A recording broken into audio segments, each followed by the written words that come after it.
Bismillahirrahmanirrahim. Assalamualaikum warahmatullahi wabarakatuh. Apa kabar sahabat semua? Semoga kita berada dalam keadaan sehat walafiat dan selalu di bawah lindungan Allah Subhanahu wa taala. Baiklah, pada kesempatan kali ini kami dari mahasiswa Pasca Sarjana UIN Mahmud Yunus Batu Sangkar akan mempersembahkan sebuah materi tentang perilaku organisasi. Kami dari kelompok 1 beranggotakan 2 orang, yaitu saya sendiri Asmira bersama teman saya Dela Kurnia akan membahas tentang perilaku organisasi. Dalam materi perilaku organisasi ini, kami membuat 4 macam rumusan masalah. Yang pertama yaitu, apakah yang dimaksud dengan perilaku organisasi? Dan yang kedua, bagaimana unsur-unsur perilaku organisasi? Yang ketiga, bagaimana model perilaku organisasi? Dan yang keempat adalah, bagaimana level perilaku organisasi. Nah, sekarang kita bahas dulu perilaku organisasi. Menurut Syamsul Ma'arif dalam bukunya memaparkan bahwa perilaku organisasi mengacu pada bidang studi yang menganalisis pengaruh individu, kelompok, dan struktur terhadap perilaku organisasi yang bertujuan untuk menerapkan pengetahuan dan mencapai efisiensi organisasi. Kemudian menurut Stephen Robin, perilaku organisasi adalah bidang studi yang mempelajari pengaruh individu, kelompok, dan struktur terhadap perilaku organisasi dan bertujuan untuk menerapkan pengetahuan dan meningkatkan efisiensi organisasi. Dalam perilaku organisasi ini ada 2 hal fokus, yaitu yang pertama action atau tindakan. Kemudian yang kedua adalah attitude atau sikap dari orang-orang yang berada dalam organisasi.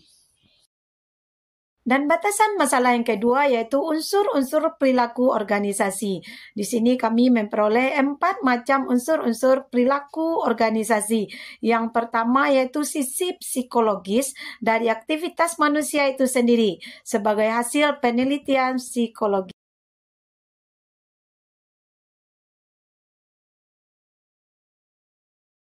Kemudian unsur-unsur perilaku organisasi yang kedua adalah uang. Ada bagian lain yang cukup penting dalam kajian aktivitas manusia dalam organisasi yaitu uang, di mana uang merupakan salah satu faktor atau aspek ketika seseorang masuk ke dalam suatu organisasi. Dan unsur-unsur perilaku yang ketiga adalah struktur organisasi. Perilaku organisasi sebagai suatu disiplin ilmu mengakui bahwa organisasi mempengaruhi individu dan siapa yang mengendalikan mereka. Oleh kerana itu, struktur organisasi memegang peranan penting dalam pembahasan perilaku organisasi. Kemudian unsur-unsur perilaku organisasi yang keempat adalah tujuan dari organisasi itu. Perilaku organisasi lebih menekankan pada persyaratan manajer untuk mencapai tujuan organisasi secara keseluruhan.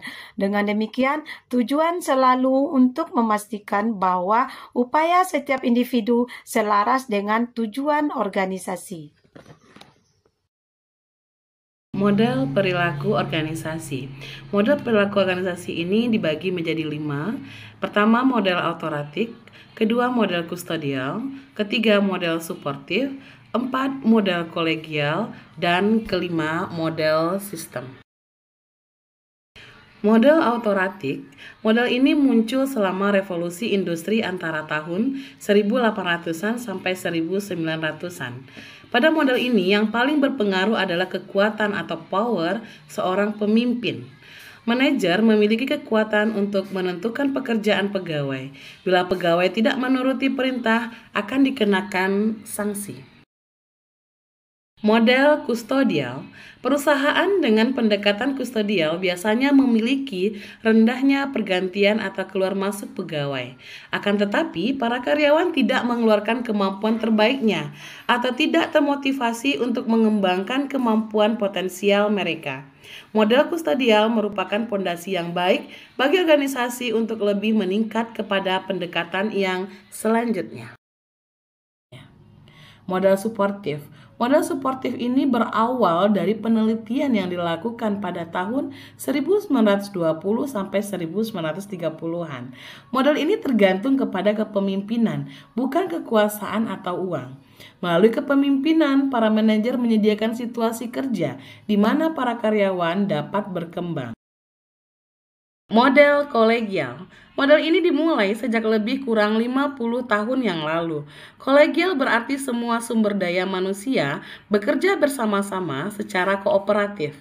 Model manajemen ini membangun rasa persahabatan dengan para karyawan. Model sistem. Pada model ini, seseorang menginginkan sesuatu yang lebih dari sekedar uang, keamanan, pekerjaan, dan tim kerja. Model sistem menjadikan manajer melindungi dan mendidik para karyawan untuk mengembangkan budaya lingkungan kerja yang positif demi tercapainya kesuksesan organisasi dan komitmen dari para karyawan. Baik manajer maupun karyawan harus memiliki kecerdasan sosial dan manajer sebagai fasilitatornya. Level perilaku organisasi. Robbins tahun 2011 memaparkan 3 level analisis yang digunakan dalam perilaku organisasi, yaitu proses individu, proses kelompok, serta proses organisasi. Demikianlah materi dari kami kelompok 1 yang membahas tentang perilaku organisasi. Semoga bermanfaat dan semoga kita selalu diberi hidayah oleh Allah Subhanahu Wa Taala. Tak ada gading yang tak retak. Kami yakin kami banyak kesalahan, kami banyak kekurangan. Yang sempurna hanya Allah dan kami manusia banyak kekilafan. Mohon maaf. Wassalamualaikum warahmatullahi wabarakatuh.